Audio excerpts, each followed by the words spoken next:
Hello, చెప్పండి uncle. Rajasekhara last month వరకు మన ఢిల్లీ బ్రాంచ్ లో పనిచేసేవాడు. ఈ మధ్యనే ముంబై బ్రాంచ్ కి ట్రాన్స్ఫర్ చేశాము. ఎందుకు అంకుల్ అతని గురించి అడుగుతున్నారు? Okay uncle, I will call you back later. Bye.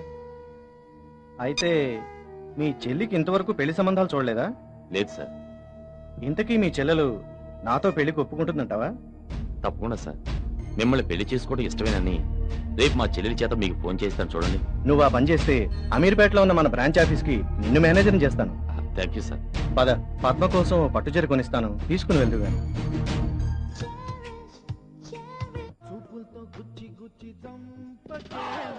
ఏంట్రా ఏ టైంలో వచ్చావు? కొంపలో మనశ్శాంతి లేక. ఏం జరిగింది? పద్మకు నిన్ను చేసుకోవడం ఇష్టం లేదంట.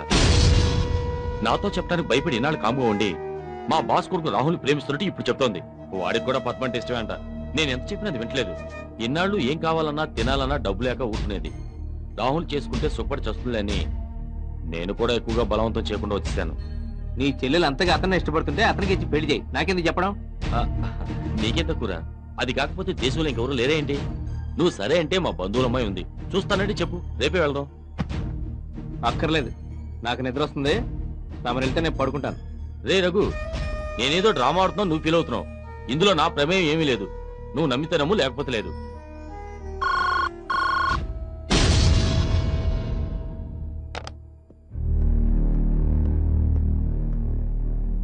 పద్మా, భోంచేసావా?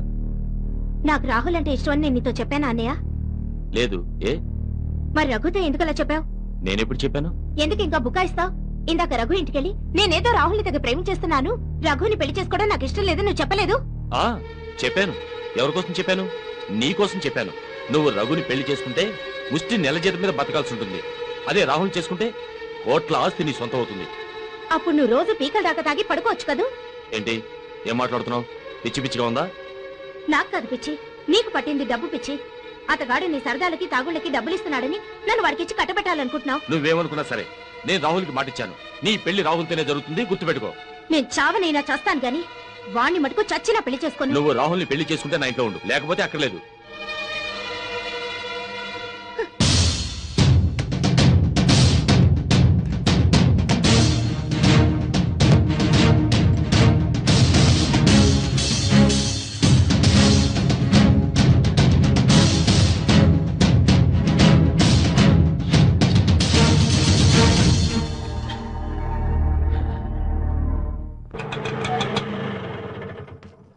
వందకి చిల్లరుందా? లేదమ్మా. సరే, ఇప్పుడే తీసుకొచ్చిస్తాను.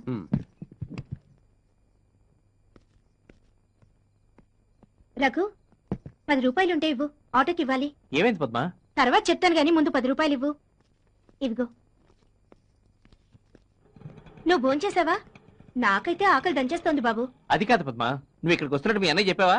చెప్పాల్సిన అవసరం లేదు గాని బియ్యం కందిపప్పు ఎక్కడ పెట్టారో చెప్పండి, అరగంటలో వంట చేసేస్తాను. పద్మా, నువ్వు ఆ రాహుల్ని పెళ్లి చేసుకుంటే సుఖపడతావేమో ఆలోచించు. ఏం సార్, తమరు ఇంకో అమ్మాయిని ఏమైనా చూసుకున్నారా ఏంటి? ఎందుకు వచ్చింది అనుమానం? లేకపోతే వాణ్ణి పెళ్లి చేసుకోమని మీరు సలహా ఇవ్వడం ఏంటి? మీ బాగా కోరి చెప్తున్నావండి. మీ కన్సర్న్ కి చాలా థ్యాంక్స్. మేమెవరిని పెళ్లి చేసుకుంటే సుఖపడతామో మాకు బాగా తెలుసు. మీ బోడి సలహా ఎవరికి అక్కర్లేదు. మొండిదానివి, నిన్ను మాత్రం ఎవరి తరం కాదు. నా జాతక ప్రకారం నా పెళ్ళో తలమాసినోడితో జరుగుతుందని రాసి పెట్టిందట. ఏం చేస్తావు? నిన్ను. అవును, ప్రతి విషయాన్ని సరదాగా తీసుకుంటావు. నువ్వు దేనికి బాధపడవా? ఎందుకు బాధపడాలి? మనం ఎన్నాళ్ళు బతుకుతామో మనకే తెలీదు. ఉన్నన్నాళ్ళు సరదాగా ఉండాలన్నదే నా పాలసీ. నేను నిన్ను పెళ్లి చేసుకోనంటే కూడా బాధపడవా? బాధపడతాను, ఎందుకంటే నువ్వంటే నాకు చాలా ఇష్టం. రఘు, రేపు పొద్దున్నే ఏదైనా గుళ్ళో పెళ్లి చేసుకుందామా? కానీ ఈ రాత్రికి మనం శోభనం చేసుకుందాం. పద్మా, ఇంకా చీర కట్టుకోవడం పూర్తవలేదు నీకు? కట్టుకున్నానండి. మీ సుపుత్రుడు నా చీరంతా తడిపేశాడు, అందుకే వేరే చీర కట్టుకుంటున్నాను. నువ్వు రెడీ అయ్యి మనం వెళ్ళేసరికి ఇంటర్వెల్ అవుద్ది. No problem. అయినా ఇప్పుడు వచ్చే సినిమాల్లో ఇంటర్వెల్ వరకు అసలు కథే ఉండదులేండి. మనం లేటుగా వెళ్ళినా కూడా కథ బాగా అర్థం అవుతుంది. త్వరగా కట్టుకుని రా. కాసేపు నేను ఎలా చూశానంటే సినిమా ప్రోగ్రామ్ క్యాన్సిల్ అయిపోయి వేరే ప్రోగ్రామ్ మొదలవుద్ది. Okay sir. Yes sir, I'm coming sir. Phone ఎవరండి? సారీ పద్మ, నేను అర్జెంట్గా ఆఫీస్కి వెళ్ళాలి. ఎవరు ఫారిన్ డెలిగేట్స్ వచ్చారట, బాస్ రమ్మన్నారు. పర్వాలేదు, మీరు ఆఫీస్కి వెళ్ళండి. మనం సినిమాకి ఇంకెప్పుడైనా వెళ్దాం. రఘు సార్, మీ పక్కింటి ఆవిడ ఫోన్ చేసింది. మీ ఆవిడ బట్టలు ఆరేస్తూ మేడం నుంచి కింద పడిందట. మనోహర్ హాస్పిటల్కి తీసుకెళ్లారట. మిమ్మల్ని అర్జెంట్ గా రమ్మన్నారు.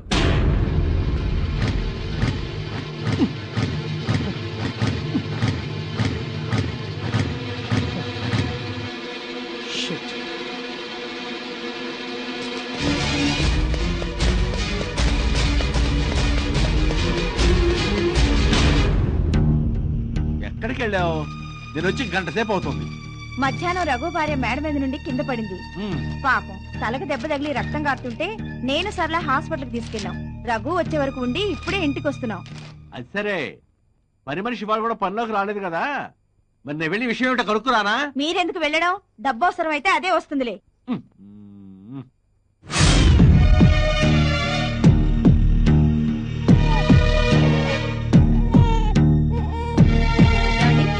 మిమ్మల్ని డాక్టర్ గారు పిలుస్తున్నారు. ఓకే ఓకే, ముందు రిఫరల్ డాక్టర్ కి కమిషన్ ఇచ్చి పంపించేసేయండి. డబ్బు సంగతి తర్వాత మాట్లాడచ్చు. సరే, మీ ఆవిడ ఎంఆర్ఐ స్కానింగ్ రిపోర్ట్స్ వచ్చాయి. పైనుంచి పట్టడం వల్ల బాడీ అంతా ఇంటర్నల్ ఇంజరీస్ అయ్యాయి. ముఖ్యంగా ఇక్కడ తగలటం వల్ల బ్రెయిన్ లో బ్లడ్ క్లాట్ అయింది. ఆపరేషన్ ఎంత త్వరగా చేస్తే అంత మంచిది. ఆపరేషన్ ఎంత డబ్బు అవసరం అవుతుంది డాక్టర్? ప్రస్తుతానికి 50,000 తీసుకురండి. రిమైనింగ్ అమౌంట్ ఆపరేషన్ తర్వాత పే చేయొచ్చు. సరే డాక్టర్, డబ్బు తీసుకుని ఎట్లా వచ్చేసాను? ఎక్స్క్యూజ్ మీ, మీరు డబ్బు తెస్తే గానీ ఆపరేషన్ మొదలు పెట్టలేము.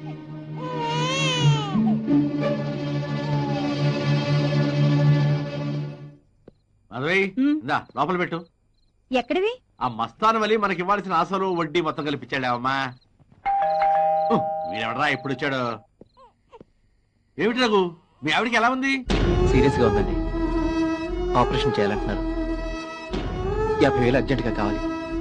మీ దగ్గర ఏమైనా అడ్జస్ట్ అవుతాయా? అయ్యో, ఇంట్లో పైసా కూడా లేదే. పొద్దున్నే 2,000 ఉంటే పని మనిషి వచ్చి వాళ్ళ అబ్బాయికి బాగా లేదని తీసుకెళ్ళిందయ్యా. రేపు పొద్దున్నే నా బైక్ అమ్మేసైనా ఇస్తాను. కనీసం 5,000 ఉంటే ఇవ్వండి. ఏంటి రఘు నువ్వు అనేది? అంటే నా దగ్గర డబ్బులు ఉండి కూడా ఇవ్వడం లేదనే? అది కాదండి, మీ దగ్గర ఎమర్జెన్సీ కోసం పెట్టుకున్న డబ్బు ఏమైనా ఉందేమోనని. మా ఆవిడకి దొట్టాయా, పైసా కూడా లేదు.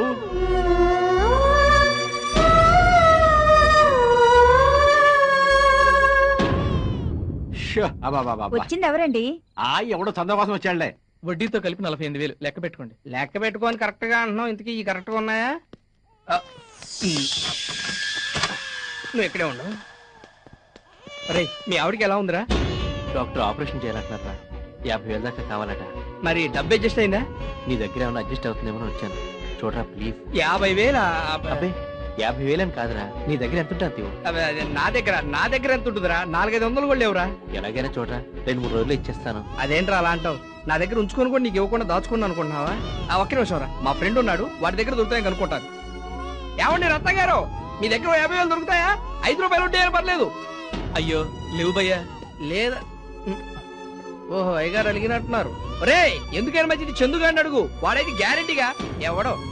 థ్యాంక్స్ రా నాగరాజు చెప్పినందుకు. నేను చాలా ఇంపార్టెంట్ పనిలో ఉన్నాను, నీకు తర్వాత చేస్తాను. Okay bye. ఎక్కడికండి?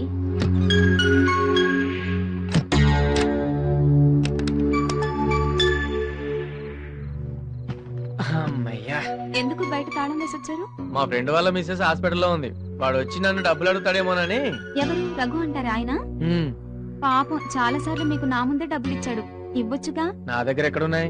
పొద్దున్నగా బ్యాంకులో నుండి 40,000 డ్రా చేశారు. అదా, ఆ డబ్బులు నా గర్ల్ ఫ్రెండ్ నళినికి గిఫ్ట్ కొనిద్దామని. ఎవరికి? నాకేనా? నీకు కాకపోతే ఎవరికి కొంటానే నా మిడ్ నైట్ మసాలా.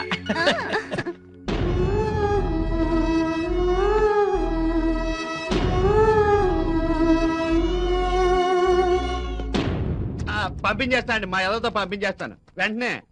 ఆ రొగ్గ డబ్బుల కోసం వస్తున్నట్టున్నాడు. నన్ను అడిగితే నేను లేనని చెప్పు. అంటే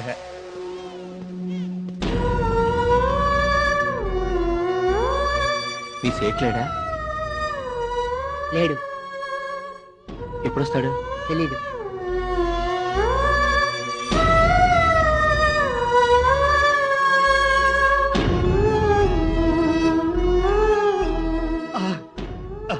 వెరీ గుడ్, బాగా మేనేజ్ చేశారా. 2 కేజీ బెల్లముకు తిను. 2 కేజీలు తింటాను. తినే.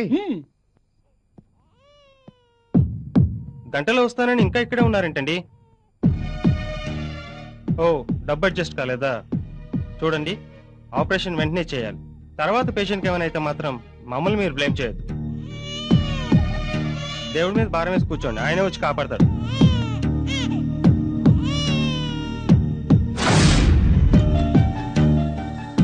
రఘు, ఏంట్రా ఇక్కడ పడుకున్నావు? ఏం లేదురా, ఏదో ఆలోచిస్తూ పడుకుంటుపోయాను. అవునరా, నాకు తెలియక అడుగుతాను, నువ్వు ఈ రాత్రికి ఇక్కడే ఉండిపోవాల్సిన అవసరం ఏంట్రా?